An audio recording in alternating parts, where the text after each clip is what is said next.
Kita di sini podcast Bisik, bincang-bincang asik. Nah, pada siang hari ini kira-kira kita enaknya ngebahas apa ya teman-teman? Makanan. Apa tuh? Apa tuh kalau tentang makanan? Mumpung ini habis lebaran ya? Bumbu kali ya. Oh iya. Gurih gitu ya.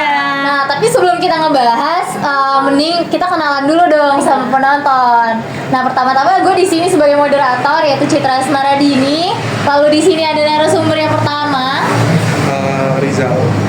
lalu sebelahnya ada Lulu, dan yang terakhir ada Aziz. Nah, di sini kami bakalan ngebahas nih tentang micin.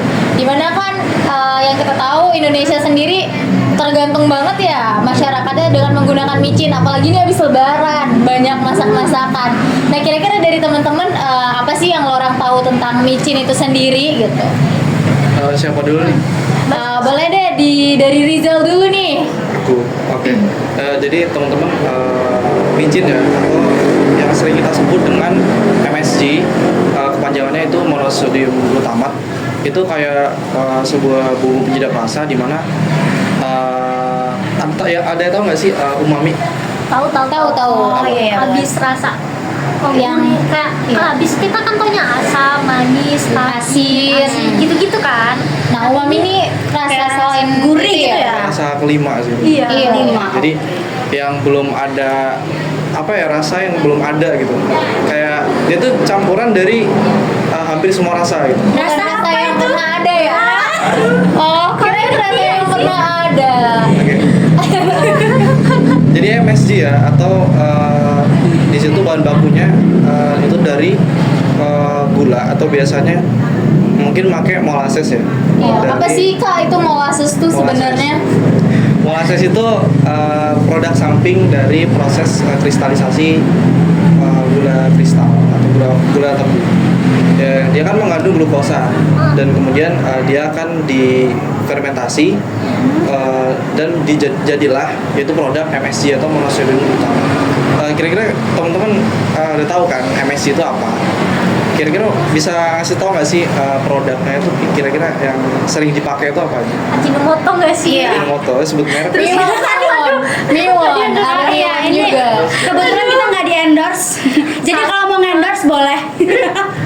Tapi setahu gue nih ya, kan dari dulu ya, bukan sekarang aja, bahkan dari dulu.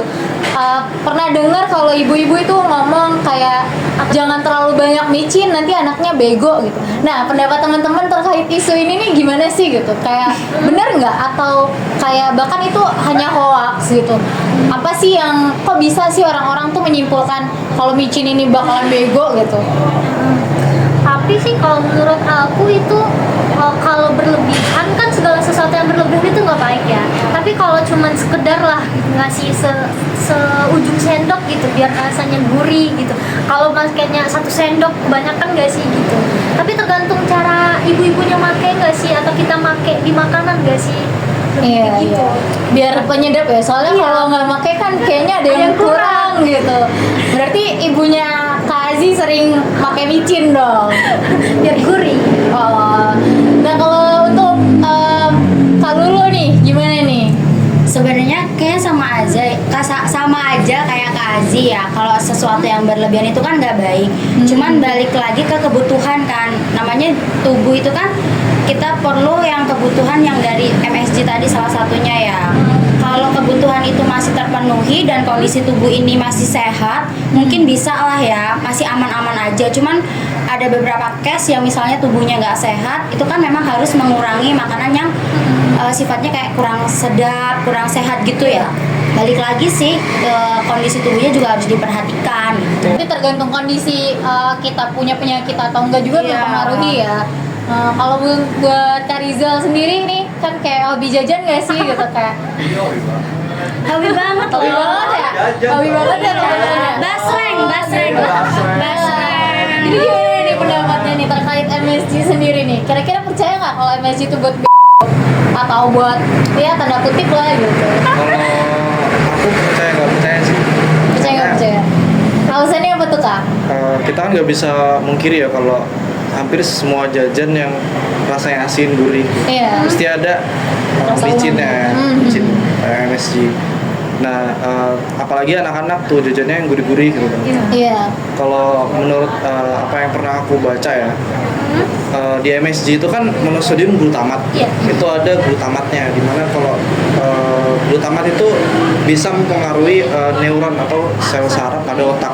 Iya. Kalau misalnya dia terlalu berlebihan, itu akan mengganggu sel neuron. Jadi ya apa ya, kebanyakan jajan anaknya Lola. ya Oh, jadi bener ya isu yang kayak generasi micin nih gitu. ya percaya nggak percaya sih ya. Oh, Sebenarnya bisa di ini nggak sih kita dikontrol aja dari orang tua. Kebutuhan ini ya, Iya. penggunaannya ya. tapi kan nggak semua orang yang kita tahu gitu ya, kayak nggak semua ibu rumah tangga itu bakalan masak sendiri gitu buat konsumsi di rumahnya gitu kan. Kayak ada wanita-wanita karir yang ya sempatnya beli gitu, sementara kan kita nggak tahu tuh untuk ngebuat rasa enak pedagang tuh nambahin berapa banyak micin gitu. Nah, kira-kira apa sih solusi dari teman-teman sekalian ini, kayak kira-kira buat milih-milih makanan yang sehat lah gitu untuk menghindari kayak konsumsi micin ini berlebihan gitu. Siapa dulu nih yang mau jawab nih kira-kira? Mungkin tadi dari aku dulu ya. Tadi Iya. cara kita membatasi makanan yang berlebihan tadi ya. Mungkin kalau untuk balik lagi ke gaya hidup sehat nggak sih sebenarnya? Lifestyle ya, Bu? Iya, bener banget itu. Kalau untuk gaya hidup sehat sebenarnya yang bisa membatasi itu kan diri kita sendiri nggak sih? Kita yang kayaknya udah tahu nih untuk seminggu ini kita udah makan berapa banyak makanan yang kurang sehat untuk tubuh gitu kan. Iya, sebelah gitu kan ya. Itu zaman-zaman kita kan bakso seblak itu kayak bisa tiap hari itu. Kayak makanan wajib nggak sih sebenarnya? Hari wajib. Iya, sebenarnya itu lagi sih. Mungkin lebih membatasi dan lebih kontrol ke diri yang masing-masing gitu. Udah berapa banyak sih makanan yang kurang sehat ini masuk ke dalam tubuh kita? Terutama kalau rasa asin kan waktu kita makan kalau berlebihan aja kayaknya kita udah bisa. Pusing ya? Iya, ngerasa nggak sih Iya kalau sih, kayak- ini kayaknya udah berlebihan deh. Terus detox ke tubuhnya juga itu kayak ada rasa-rasa nggak enak gitu nggak sih biasanya Kak? Terus kayak kalau misalnya rasanya terlalu gurih atau asin itu, kalau gue sendiri sih kayaknya tuh pengen minum terus gitu nggak sih? Iya, haus Iya, kan jadinya haus kan. Jadi mungkin harus diselingi sama sayur-sayuran juga, cuman lebih ke kayak salad kalau udah berlebihan gitu loh. Biar ada Kak. inovasi lah ya. Iya. Jadi kalau misalnya sayuran-sayuran rebus gitu doang kan number kali ya. Kalau buat Kak Azi atau Kak Rizal nih, ada yang mau berpendapat nggak nih? Aku dulu deh. Iya. Kalau aku nggak beda jauh sih sama Lulu. Kayak kita habis makan, kita ngontrol diri kita sendiri. Habis itu kita makan salad, bikin salad atau bikin jus atau bikin detox pakai jahe kunyit gitu kan. Kan orang kan banyak kan pakai Iya. detox gitu. Jadi lebih ke lifestyle sih. Kadang-kadang kita nggak itu ya. Nggak aware gitu ya sama Iya. kesehatan karena kita masih muda. Iya. Kalau untuk Kak Rizal ini udah menerapkan hidup sehat atau kayak masih sering jajan atau gimana nih? Nggak tahu. Tapi sejauh ini kalian semua kayak sering nggak sih kayak intensitas beli jajan makanan gitu di luar yang ya tanda kutip banyak micinnya gitu, sering nggak? Kayak Sering seminggu sih. berapa kali? Apalagi masih jiwa-jiwa muda gini ya. Masa belum punya penyakit ya? Iya, merasanya masih kayak kok sebadan ini sehat terus gitu. Sama sih saya juga. Kenapa ya? Iya. Tapi kalau untuk Kak Rizal sendiri ada yang mau ditambahin nggak kira-kira? Mungkin dikit ya. Kalau misalnya aku sih menurutku tuh kayak ngelihat berapa batas takaran MSG per harinya. Misalnya kalau gula kan sekitar 50 gram Per hari. Kalau natrium atau garam itu kan 2000 mg gitu. Kita kan bisa lihat dari produk-produk misal yang mungkin ada kandungan MSG kayak Label nilai mie, gizinya ya? ada mie ataupun ciki-ciki gitu kan. Iya. Kalau misalnya menurut WHO itu kan sekitar 120 mg ya kalau MSG. Iya. Jadi ya kita mungkin bisa apa ya? Kalau orangnya pecinta MSG ya, misalnya. Kalau aku bisa kamu boleh nggak gitu ya kan? Sih. Nah, kalau misalnya dia pencinta MSG dan juga pengen hidup sehat, ya lihat aja dari takaran-takaran yang mungkin bisa sehari bisa dimaksimalin 120 mg. Lebih berarti solusi dari Kak Rizal sendiri lebih merhatiin di label ini ya, nilai gizi yang ada di produk-produk di pasaran Ya, berarti kalau ya. masak juga sih, kayak pakai Berapa gram gitu. sendok gitu. Kan itu bisa nggak sih kayaknya pakai sendok teh aja Iya. kira-kiranya. Soalnya kalau nggak mungkin kan kita kalau masak itu kayak ditimbang dulu gitu kan, kayak aduh kayak ribet deh buat mama gitu. Apalagi mama yang sukanya satset kan, anaknya udah rewel kemana-mana. Nah, kira-kira dari teman-teman sendiri nih kayak pernah dengar nggak sih tentang produksi MSG itu sebenarnya tuh gimana prosesnya gitu? Kenapa kok bisa jadi MSG? Kira-kira ada yang tahu nggak nih dari teman-teman sendiri? Oke, mungkin kira-kira dari hostnya sendiri. Kalau menurut Kayaknya serba tahu ya host. ya karena jujur orang rumah gue juga sih sering masak gitu, jadi kayak ya beberapa kali juga sering sih dengerin isu-isu dari tetangga gitu. Setahu gue sih kalau MSG itu dari fermentasi ya, fermentasi. Kalau dulu sih bilangnya sebelum belajar di TIP ini kayak ampas gula gitu, kayak apa limbah gula gitu. Padahal ternyata itu bukan limbah tapi produk samping ya, molasses itu. Cuma spesifikasinya gue belum ngerti banget sih. Kira-kira dari teman ada yang ngerti nggak? Kayaknya Rizal ngerti deh tadi soalnya. Iya. Iya, Ariza ya. Iya. Kurang lebih gini nggak sih, dia tuh kan produk apa ya, mikrobial ya. Mikrobial, Iya. berarti dari fermentasi mikroba ya. Si mikroba itu lupa sih gue mikrobanya apa. Cuman dia tuh fermentasi dari sumber utamanya itu gula pasir. Bisa juga molasses, karena molasses kan Produk samping ya. kandungan gulanya masih tinggi kan. Iya. Nah itu dia dihasilkan nggak gula aja sih sebenarnya. Ada kayak tambahan lain, misalnya kayak urea dan sebagainya, sebagai penunjang mikrobanya untuk menghasilkan produk Waktu proses produk apa sih di fase sekunder. Jadi kira-kira ya produk fermentasi lah ya, fermentasi lah.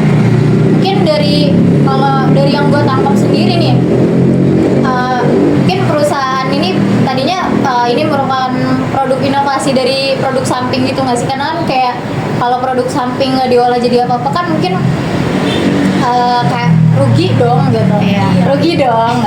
Tapi kayak dari pasar di Indonesia juga kayak mencukupi gitu untuk apa namanya, demand-nya juga banyak gitu. Jadi kan kayak ya perusahaan semakin menggebu-gebu dong, apalagi kayak di daerah Lampung sini juga banyak kan ya perusahaan gula gitu.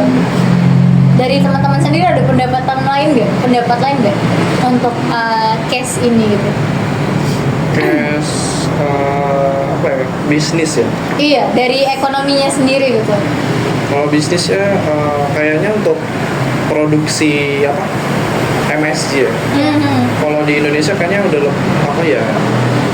udah banyak banget ya sih, karena kayaknya dilihat juga MSG itu murah kan. Terus rendemennya juga banyak. Jadi kalau misalnya untuk peluang bisnis sih, kayaknya kalau misalnya sekelas apa namanya, sekelas pabrik-pabrik gede gitu tuh udah mencukupi sih buat Indonesia. Kayak ya gitu. Jadi kesimpulan dari podcast ini kira-kira MSG baik atau enggak nih menurut teman-teman sekalian nih? Baik. baik ya, karena baik banyak yang suka gitu ya. Karena salah satu penggemar MSG gitu ya. Kalau dari Kazi sama. Untuk Karizal sendiri harus ada aware sendiri kah dengan takarannya atau gimana? Iya, ada baik ada buruk. Nggak ada baik dan buruk ya. Kalau baiknya ya apa ya, enak dulu, makan enak gitu. Iya kan, itu penambah nafsu makan banget. Kalau buruknya ini jadi bocil micin. Generasi micin. Anak-anak Indonesia generasi micin. Ya mungkin podcast pada hari ini cukup segitu aja. Kurang dan lebihnya kita minta maaf. Balik lagi di podcast selanjutnya. See you next time. Dadah.